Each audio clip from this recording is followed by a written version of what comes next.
Goeiemôre en weer eens baie welkom hier saam met ons by ons oggendoordenkings tyd. Dit's lekker as 'n voorreg dat jy weer inskakel. Ons is in Jakobus 2.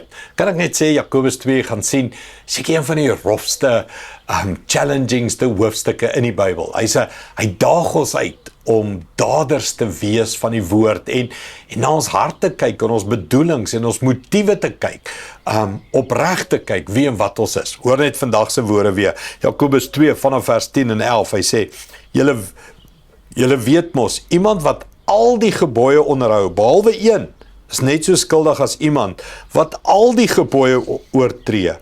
Want dieselfde God wat gesê het, jy mag nie egbreek pleeg nie, het ook gesê, jy mag nie moord pleeg nie. As jy dan aan jou huweliksmaat getrou is, maar tog moord pleeg, het jy mos al die gebooie oortree.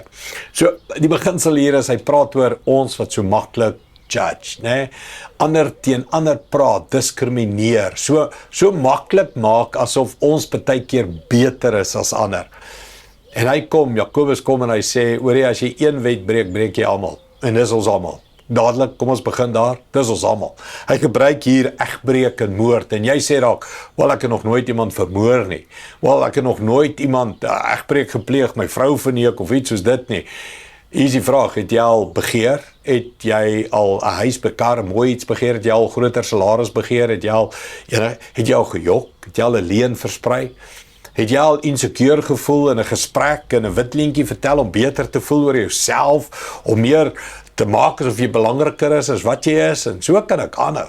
Mens, ons selfsug, ons eie ek, ons insecurities neem oor, ek hou so hoe mense skryf oor die narcistiese gedrag wat aan die gang is in die wêreld, en dan skryf mense dit van 'n platform dat hulle nie narciste is nie, en dan sê ek soos, ons almal is narciste, ons almal het 'n ongesonde selfliefde, ons noem dit sonde, selfsug, eie ek is nooit verkeerd nie, my way or the highway, ek is reg, net ek, en dan judge ons ander se dade, Ons judge ander se woorde, ons judge ander se motiewe, ons judge ander se optrede. En Jakobus waarsku en sê, ons almal het die wet gebreek en ons almal verdien die dood. En dan die genadeboodskap.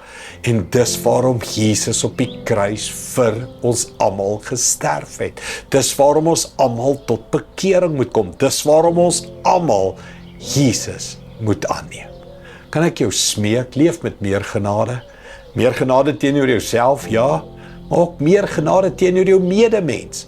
Almal het die wet gebreek en almal verdien die dood, maar Jesus sterf namens ons. Kom ek bid dit vir ons. Hemelse Vader, help ons om met meer genade te leef, Here.